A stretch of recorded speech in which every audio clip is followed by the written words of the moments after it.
તો આ સાથે સુરતમાં 6 દિવસથી ખાડીપુરની પરિસ્થિતિ છે તે યથાવત જોવા મળી રહી છે। તો ખાડીપુરની પરિસ્થિતિ યથાવત જોવા મળી રહી છે। કિનારાના અનેક વિસ્તારોમાં હજી પાણીમાં ગરકાવ છે। તો પર્વતગામ વિસ્તાર 6 દિવસથી પાણીમાં ગરકાવ છે। લોકો પરેશાન થયા છે, જનજીવન પ્રભાવિત થઈ ઉઠ્યું છે। આ સાથે લિંબાયતના પર્વત પાટિયામાં ઘૂંટણસમાં પાણી ભરાતા લોકો પરેશાન થયા છે।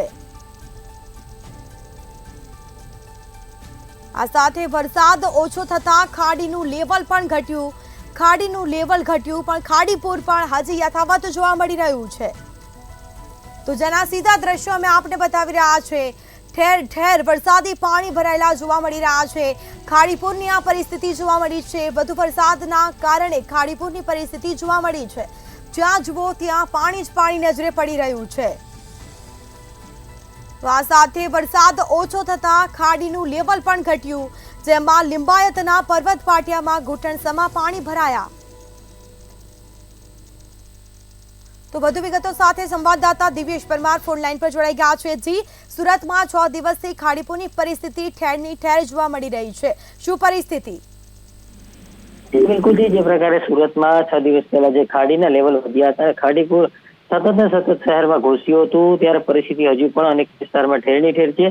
અત્યારે વરસાદ બંધ થયો છે, ખાડીપુરના પાણી છે તે ઓસર્યા છે, પરંતુ અમુક વિસ્તારો છે ત્યાં પરિસ્થિતિ ઠેરની ઠેર જ જોવા મળી રહી છે। ખાડી કિનારાના અમુક જે વિસ્તારો છે, જેમાં ખાસ કરીને લિંબાયત, પર્વત પાટિયા, ડુંભાલ સાથે પર્વત